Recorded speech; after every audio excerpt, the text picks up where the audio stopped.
आज मैं मौजूद हूँ उत्तर प्रदेश की राजधानी लखनऊ में और आज लखनऊ के कांग्रेस कार्यालय में सुप्रिया श्रीनेत राष्ट्रीय प्रवक्ता के द्वारा प्रेस कॉन्फ्रेंस रखी गई और इस प्रेस कॉन्फ्रेंस में कहीं ना कहीं जीएसटी को लेकर के सरकार पर हमला बोला है। केंद्र सरकार हो, उत्तर प्रदेश की सरकार हो, चाहे दोनों में से कोई भी सरकार हो, सबको लेकर के घेरा गया है और कहा गया है कि जीएसटी का नाम जो गब्बर सिंह टैक्स दिया गया है कांग्रेस के द्वारा, इसको लेकर के कहा है कि ये टैक्स गरीबों का गला रेत रहा है और पूंजीपतियों की जेबें भर रहा है। कहीं ना कहीं इनका कहना है कि जो आज की सरकार है वो गरीबों का साथ छोड़ करके अमीरों का साथ दे रही है और गरीबों के साथ अन्याय कर रही है।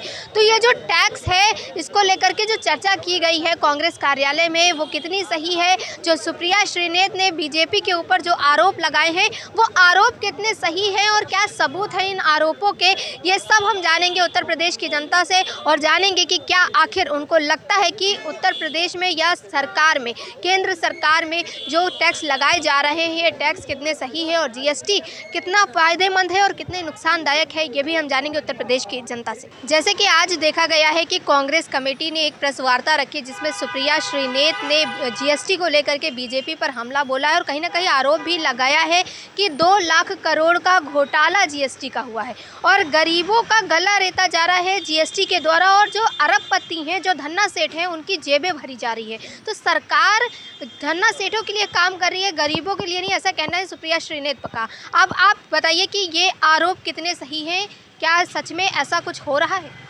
देखिए, ये जो इनका बयान आया है, इनके बयान से एक ही चीज़ साफ साफ झलक के बाहर आ रही है कि इनको इस बात का दर्द हो रहा है कि जो 70 साल में इन्होंने जनता को लूट के पूरी स्थिति अपने भारत की ख़राब करके इन्होंने जिस तरीके से लूट मार इन्होंने किया है वो अब सही कार हो रहा है, जनता के हित में बात हो रही है, जनता के लिए काम हो रहा है, जनता के लिए हर एक चीज़ के लिए सरकार सुविधा दे रही है, चाहे वो स्वास्थ्य का हो, चाहे वो पढ़ाई का हो, चाहे वो मकान का हो, चाहे वो रोड का हो, चाहे वो शौचालय का हो, चाहे वो राशन का हो, हर एक चीज़ का लाभ जनता अब गरीबों तक पहुँचा रही है। तो इन्होंने तो किया नहीं, इनका तो सपना सपना ही रह गया। तो जो चीज़ इन्होंने सपना देखा था तो वो मोदी जी पूरा कर रहे हैं, तो अब इनसे कहाँ देखा जाएगा, क्योंकि ये सपनों में जीने वाले लोग हैं। तो ये सपनों में जीने वाले लोग कभी हकीकत में काम नहीं कर सकते हैं। तो इसलिए जो है इनका बयानबाजी एक जुमला है और इससे इनके जुमले से जनता को किसी प्रकार का माइंड वॉश नहीं होगा। ये शायद ये लोग भी बहुत अच्छी तरीके से जान चुके हैं और जिस तरीके से इन्होंने आज बयान दिया है, राष्ट्रीय प्रवक्ता हैं सुप्रिया जी माननीय जी, इस तरीके का बयानबाजी इनके मुंह से शोभा नहीं देता है। इनका कहना है कि आप एक टॉफ़ी लेने जाएं, एक पॉपकॉर्न लेने जाएं या फिर आप एक पुरानी गाड़ी भी खरीदें, हर चीज़ पर आज जीएसटी लगी है, केवल सांस लेने को छोड़ करके और हर चीज़ पर जीएसटी है। तो आपको क्या लगता है कि ये जीएसटी अभी जो लगी है ये टैक्स ज़्यादा है या 2014 के पहले जो सरकारें थीं उस समय टैक्स ज़्यादा लोग भरते थे? आप मुझे ये बताइए, मेरा पैसा है, मेरे को पता है कि मैं ये सामान खरीद रहा हूँ, मेरा 2 रुपये सरकार के पास जा रहा है, सरकार के फंड में जा रहा है, हमारी नॉलेज में है ना। इससे पहले 2014 से पहले क्या होता था, 200 करोड़ नहीं 2000 करोड़ के घोटाले होते रहते थे उनकी सरकारों में, वो जनता को नहीं पता लगता था कि वो पैसा गया कहाँ।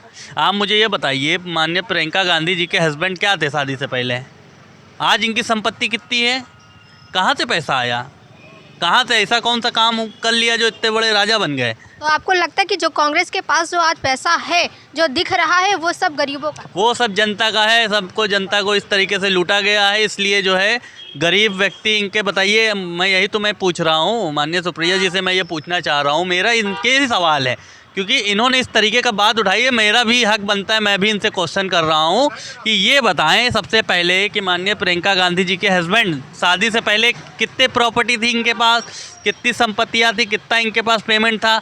अब ये बताएं कि अब ये इनके पास इस तरीके का पेमेंट कहाँ से आ गया अचानक से, ऐसी कौन सी लॉटरी खुल गई जो है रातों रात अरबपति खरबपति बन गए। तो ये सब जनता के ही पैसा लूटा हुआ है। तो इस तरीके का जो है बयानबाजी आप छोड़ के पहले स्वयं अपने घर में देखें कि आपके घर में किस तरीके के लोग हैं, उसके बाद सामने वाले घर पे जाके झाकातानी करें कि इनके घर में क्या हो रहा है। तो स्वयं इनके लिए बहुत बड़ा मैसेज है कि अपने घर में पहले झाँकिए कि आपके घर वाले में क्या हो रहा है, फिर दूसरे घर में जाके झाँकिएगा।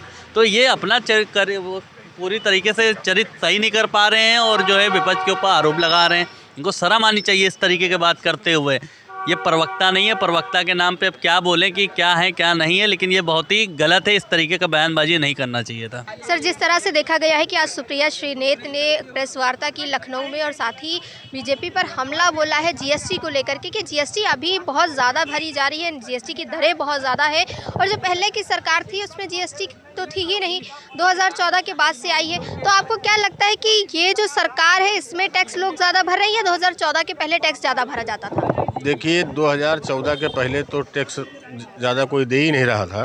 ये तो जब से जीएसटी आई है, नहीं छोटे दुकानदार जो ज़्यादा पैसा कमाते वो भी टैक्स नहीं देते थे। जीएसटी का कोई मतलब उसका टैक्स का भी मैटर ही नहीं था। ये सरकार जब से आई है, राजस्व देखिए, टैक्स से हमारे देश का विकास होता है, सबसे बड़ी चीज़ है। और टैक्स हर वैसे जितने भी हमारे देश के लोग हैं और जो टैक्स देने की क्षमता रखते हैं उनको टैक्स देना चाहिए, चोरी नहीं करना चाहिए टैक्स में, हमारा जहाँ तक मानना है। जैसे अभी एक बात बीच में आई थी, यही कांग्रेस वालों ने उठाया था, मामला उठाया था कि उस पर ये पॉपकॉर्न पे डबल जीएसटी लगा दिया। तो मैं ये चाह रहा, मेरा जो कहने का मतलब है, जीएसटी किसान तो दे नहीं रहा है। किसान के यहाँ से 15 रुपया 20 रुपया किलो मकई ले करके और उस मकई को हम 500 में बेच रहे हैं, तो जीएसटी तो 500 वाला देगा। पॉपकॉर्न खाने वाला गांव का गरीब नहीं है, वो कढ़ाई में भूज लेगा, कढ़ाई में भूज लेगा, भुजवा है, भार बांटते हैं, उनके यहाँ भुजा लाएगा जा करके, आधा उसको देगा, आधा अपना ले आएगा खा लेगा। पॉपकॉर्न खाने वाले कौन है? अमीर लोग हैं, तो जीएसटी उनको देना चाहिए। भाई, जब 1 किलो में हम 500 रुपया पैदा कर रहे हैं तो जीएसटी देना है। तो आपको लगता है कि अमीरों से जीएसटी लेनी चाहिए, गरीबों से नहीं? गरीबों से नहीं। तो कहीं ना कहीं ये भी तो कहना है कांग्रेस का कि गरीबों से सबसे ज़्यादा जीएसटी कोई गरीब से जीएसटी, भाई देखिए ऐसा है, गरीब से जीएसटी क्या ली जाए? जैसे मान लीजिए खाना खाने शहर, उसमें होटल में कौन जा रहा है? गरीब जा रहा है वहाँ खाना खाने, वो तो फुटपाथ पे गा रहा है। सुप्रिया श्रीनेत ने एक पार्ले का अभी आज उदाहरण दिया जिसमें कहा कि पार्ले पहले इतना बड़ा आता था और अब इतना बड़ा आता है, तो गरीबों को दिख रहा है कि पार्ले का पैकेट पहले इतना बड़ा था अब इतना बड़ा हो गया, तो ये जीएसटी के कारण है उनका। ऐसा कुछ भी नहीं है। पार्ले एक ऐसा बिस्कुट है कि हिंदुस्तान के किसी भी इंटीरियर से इंटीरियर जगह में आप चले जाइए तो पार्ले बिस्कुट आपको मिलेगा। और 2 रुपया 5 रुपया 10 रुपया 20 रुपया 50 रुपया 100 रुपया उसके पैकेट हैं। भाई, हमारे पास 2 रुपया अगर है तो 2 रुपये का बिस्कुट तो हम ले सकते हैं ना, 5 बिस्कुट 6 बिस्कुट होते हैं ना उसमें, तो उसमें छोटा बड़ा क्या मैटर हो गया? तो आपको लगता है कि पहले की सरकारों में टैक्स ज़्यादा थे, आपकी सरकार में बिल्कुल कम है।